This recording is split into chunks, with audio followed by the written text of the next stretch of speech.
Hey there, and welcome back to this particular podcast today. And if you're building your DIY ERP system in house and that too on Odoo, then this episode is for you. Today, we are talking about something a lot of people are trying and struggling with: how to manage your DIY Odoo project while hiring skilled developers on demand without losing control, burning your budget, or ending up with a half finished system. So, whether you're a business owner, IT lead, or an independent consultant, let's unpack how to make DIY ERP work for you. So, let's be honest, ERP used to be this massive enterprise only investment. Only big firms, big vendors, and big retainers were using this. But things have changed over time. Now, using the open source platforms like Odoo have completely flipped the script. Now, even a small or a mid-sized company can spin up their own ERP instance, hire skilled developers on demand, and roll out exactly what they need. Nothing more, nothing less. So it's lean, fast, and full in your control. You don't need to buy bloated solutions, you need sharp people, clear processes, and smart planning. And that's the power of do it yourself. But here's where it gets tricky. Most DIY projects don't fail because of the software, they fail because of how the team is built and what's missing. Let me list a few common issues. You hire a backend developer, but you needed a functional consultant, or you get someone to customize your sales module, but they don't document anything. You make changes directly in production, no staging or the testing environments are being set up, or worse, your developer ghosts you mid-project and no one else can figure out their logic. And then there's the communication gap. Time zones, half-baked modules, missed deadlines, scope creep, and whatnot. Suddenly, your quick DIY becomes a 6-month nightmare. So let's flip the script again.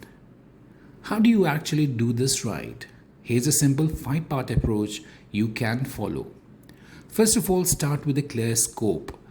Don't build the whole ERP on day one. Focus on 2 to 3 core modules, maybe CRM, sales, and invoicing. Then go ahead and map the roles you need. Think beyond just a developer.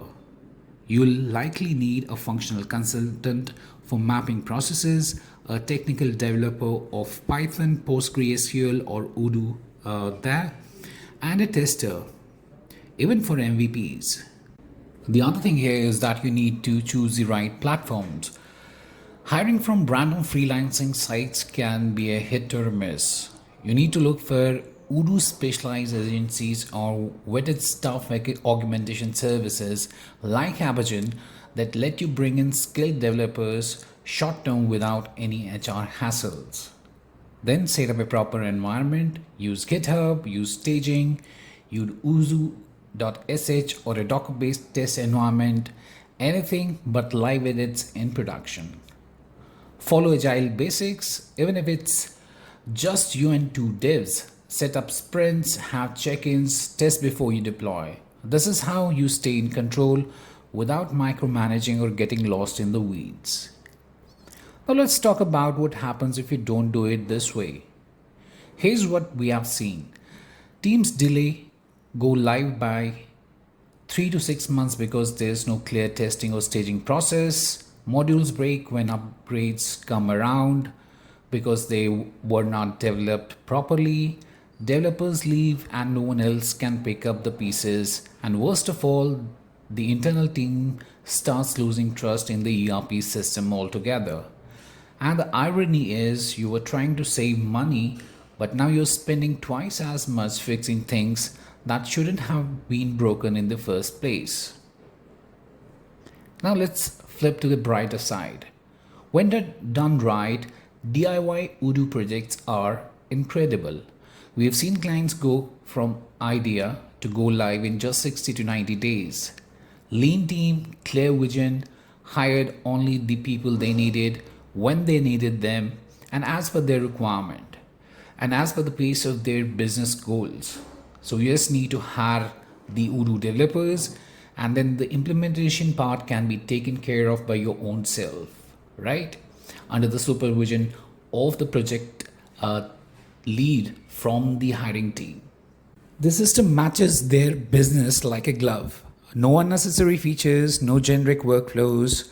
They're not locked into a vendor. They know how their own system works. They can scale it, tweak it, evolve it on their own terms. And that's the real win here, ownership. So if you're planning a DIY Odoo rollout, just remember this.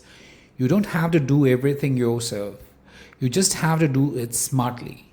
Map out what you need, hire the right skill set, set up a clear expectation, and never forget, process beats chaos every time.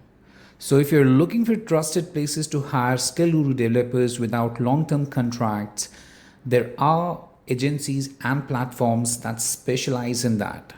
Look for those who focus on outcomes, not just resumes. That's all for today's episode, and if you found this helpful, share it with a colleague or someone exploring Odoo. And if you want more hands-on practical episodes like this, hit the follow button and stay tuned. Until next time, stay lean, stay smart, and keep building.